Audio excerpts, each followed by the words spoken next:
It's quoted in Plato's The Republic that asks the question, shall they be a family in name only, or shall they in all their actions be true to the name? For over 100 years and 5 generations, the Hicks family has not only been a family rooted in the Prescott community, but their contributions to the Prescott Unified School District, the first school district in Arizona, have the family's involvement in almost every milestone of the school district's rich history.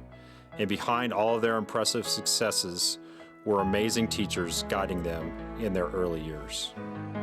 To tell the story of the Hicks family and their history in Prescott, we have to begin on June 3, 1903 in Marion, Indiana. That's the day that Emmett Hicks would marry his high school sweetheart, Miss Ella Daddy Hadley.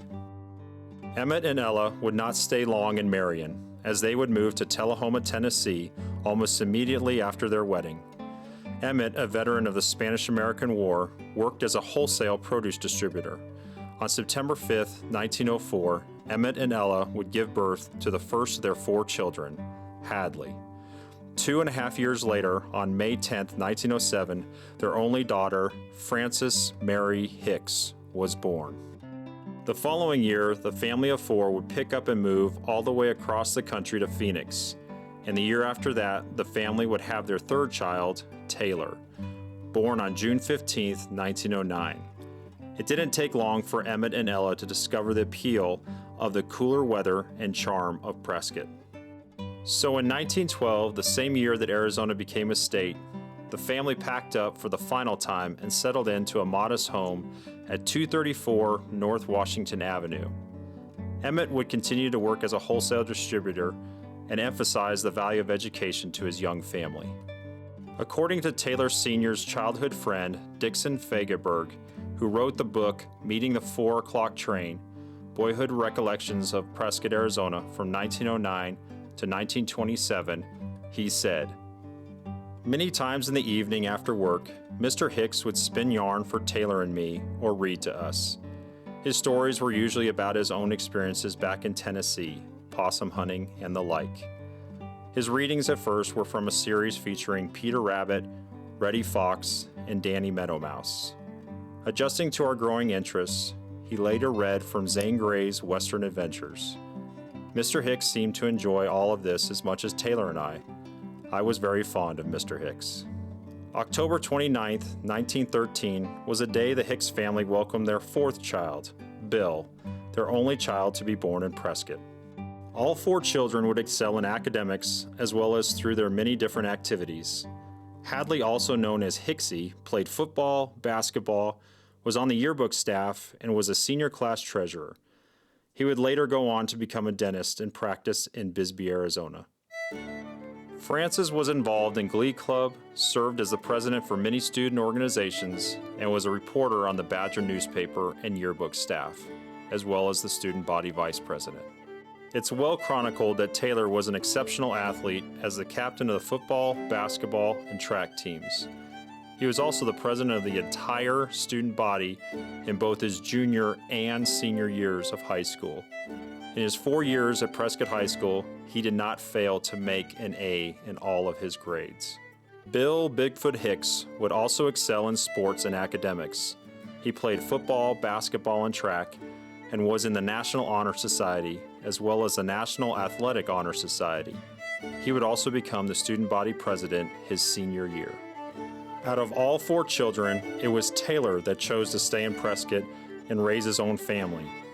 There was a good reason for him to stay in Prescott, and that very good reason was a one Miss Frances Claudia Lodge. One snowy winter day, while sledding down South Pleasant Street Hill, Taylor met his bride-to-be. Frances and Taylor would remain sweethearts throughout their high school and college years. This was about the same time that Taylor became acquainted with Arizona State historian Charlotte Hall. He spent many hours of his free time helping Miss Hall deliver historic items to be placed in the museum that she later established. After completing 2 years at the University of Arizona, where he was the quarterback of the football team and a track letterman, he enrolled in dental school at the University of Southern California, where he would work year-round at 3 jobs to put himself through college and graduate class valedictorian in 1933.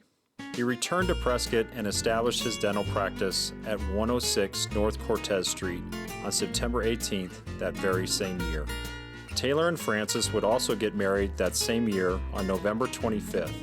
Soon thereafter, the couple would settle into their lifelong home at 303 South Washington Avenue, where they would raise their 3 children, Taylor Jr., Paul, and Catherine.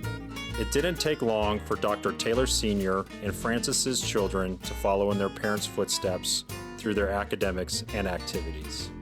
Taylor Jr. played football, ran track, was involved in the theater, and was a member of the National Honor Society.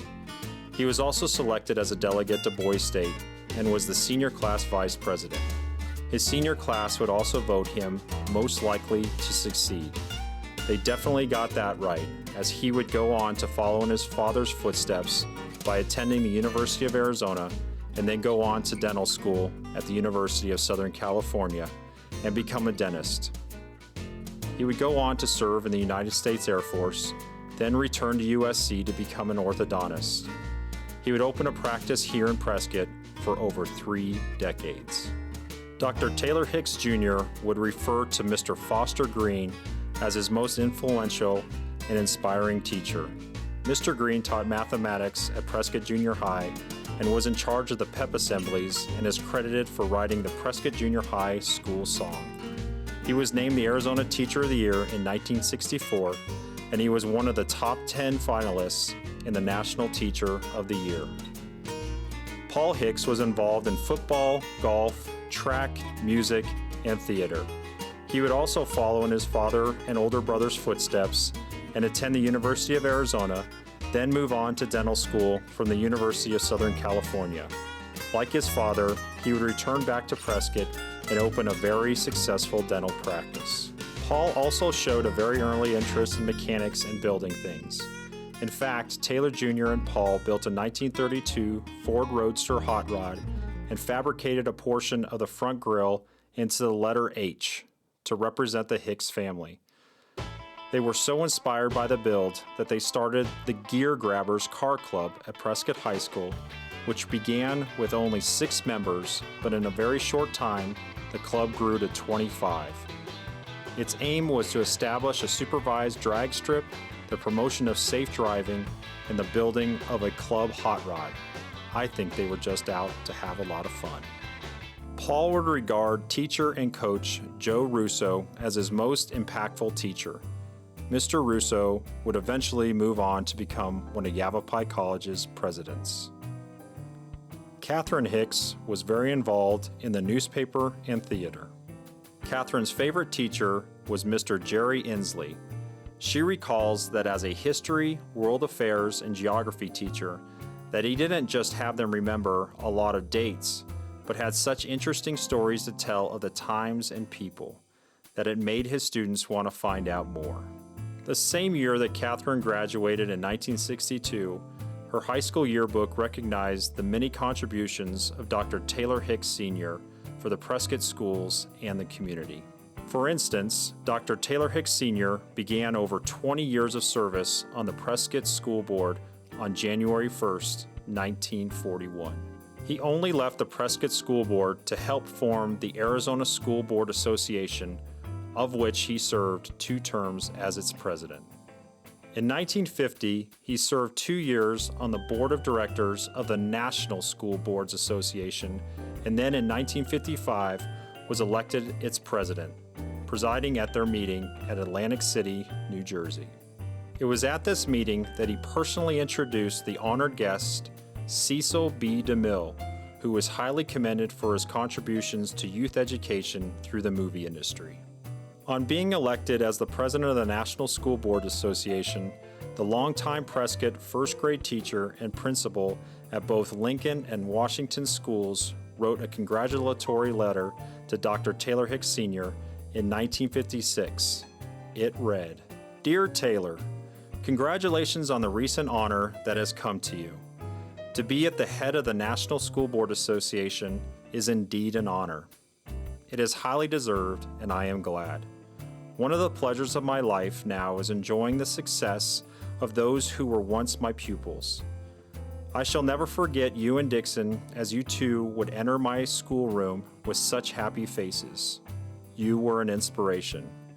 Now you are a grand citizen taking part in so many activities of community life. I salute you for what you are and what you do. Sincerely and affectionately, Mada Dexter. Out of all of Dr. Taylor Hicks Sr.'s accomplishments, his most distinguished honor came in 1962 when the Prescott School Board named a new school after him, the Taylor Hicks Elementary School. Dr. Hicks was so passionate about education that when Governor Paul Fannin appointed him to the State Junior College Board in 1961, he raised $1 million to open the first charter class at Prescott College and led a spirited fight to bring Yavapai College to Prescott. His efforts were rewarded when the college opened its doors in 1967. 4 years later, he would become mayor of Prescott. The Hicks family contribution to Prescott schools and community would continue to spread with the growth of the family. Paul and his wife Grace would raise 4 children in the Prescott community. They would first have a set of twins, Mark and Eileen. Mark was involved in Key Club, 4-H, and worked part-time at the Prescott Granary.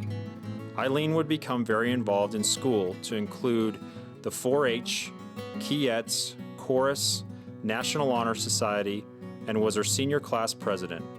One of her greatest memories was being selected by her class in 1979 as Miss Haciamper. Eileen would recall Mr. Gianelli as her favorite teacher. He taught oceanography and earth sciences. She would say to this day that he just made learning fun. The next child to arrive was Paul. Paul was active in Key Club, National Honor Society, and played football. The youngest of the family was Scott, who graduated from high school in 1985. Scott not only excelled in academics as a member of the National Honor Society, but he played football and ran track. Scott would also be named as part of the homecoming court by his class. Both Paul and Scott followed in their father and grandfather's footsteps and became dentists. And just like their grandfather, father, and uncle did before them, they would do their undergrad at the University of Arizona, then go to dental school at the University of Southern California. Paul and Scott would both come back to Prescott and currently run Hicks Dental Group. Scott would also follow his grandfather's lead and be voted into the Prescott Unified School District School Board. In 2015, while serving as the president of the board, the PUSD board received the Lou Ella Kleins Award, which is the highest honor given from the Arizona School Board Association, the same association that Dr. Taylor Hicks Sr. was asked to create 53 years earlier. Dr. Taylor Hicks Jr. and his wife Marcia would have 3 girls that would be raised in the Prescott Unified School District. Colleen was the firstborn. She was very active in the community, sports, and the Foreign Exchange Club.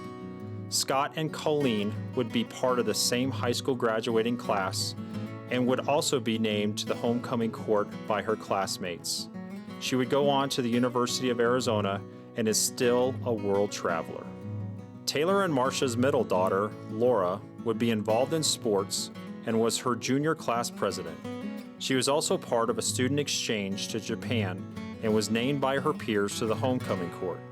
Just like her grandparents, love also found Laura as she too was smitten by her high school sweetheart.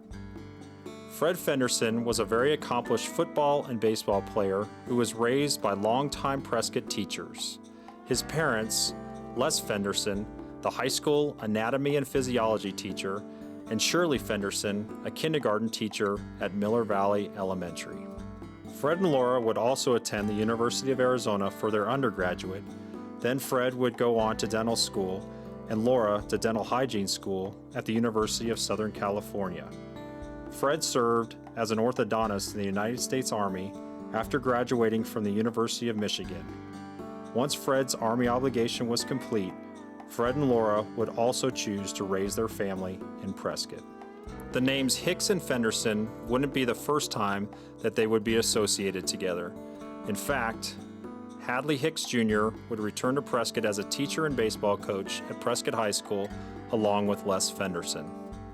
Hadley and Les coached for many years together, but it was the 1968 PHS baseball team that would be the state runner-up that year and would include a future Pro Baseball Cy Young Award winner. The youngest of Taylor and Marcia's daughters, Janelle, would be very involved in sports, National Honor Society, was a foreign exchange student, named by her classmates to the homecoming court, and was her senior class vice president. Janelle would also follow in her grandfather, father, uncle, cousins, sisters, and brother-in-law's footsteps and attend the University of Arizona. She would go on to become a doctor as well, but break from the family fray and become a doctor of physical therapy. Paul Hicks and his wife Darcy would have two sons, Braden and Drew. Braden would graduate PHS with many honors and was involved in sports, the National Honor Society, be selected as a Boys State delegate, and his senior class would vote him the most likely to stay in Prescott. Braden attended Arizona State University for his undergrad, and in less than a month, he would graduate from the University of Southern California as, guess what? That's right, a dentist. In fact, his class was exactly right, as we all will benefit from the fact that another generation of the Hicks family is coming back to Prescott to practice dentistry. Drew was also a great athlete and in the National Honor Society. He is currently attending Western University and was accepted into their medical school on his road to become a medical doctor. In his high school yearbook, Drew is quoted as saying, "Athletics have always played an important part in the Hicks family. Life is tough, but family and sports are the stuff that holds my life together." Fred and Laura have two children, Garrett and Ellie, who are both involved in student council. Garrett will be graduating this year and has excelled academically, was a student body vice president, and received top honors on the football field, just like his great-granddad. He will be attending the University of Arizona and was accepted into the Honors College. Ellie is currently a sophomore at PHS and is a standout in volleyball, as well as a high academic achiever. Scott and his wife Christina have two boys, Charles and Colin. Charles graduated last year, was involved in Key Club, the National Honor Society, and was a standout on the basketball floor. Charles currently attends Willamette University in Salem, Oregon, and plays basketball for the Bearcats. Colin is currently a junior. He also is a high academic achiever and is a standout on the PHS basketball team. Janelle and her husband Stan, a 1992 PHS graduate, have a son, Riker, who is a freshman at PHS, plays football, and is doing very well academically. They also have these two little guys, TJ and Gavin. The future is wide open for them, but one thing is for certain, they will attend Prescott Unified Schools, and they will be successful because of the foundation established for them over a century ago in the very same school district. Their family has had the opportunity to produce 4 class presidents, 5 class vice presidents, 2 class treasurers, 12 members of the National Honor Society, 3 selections to Boys State, 2 members of the school board, and 9 doctors. Their veins will always run blue and gold.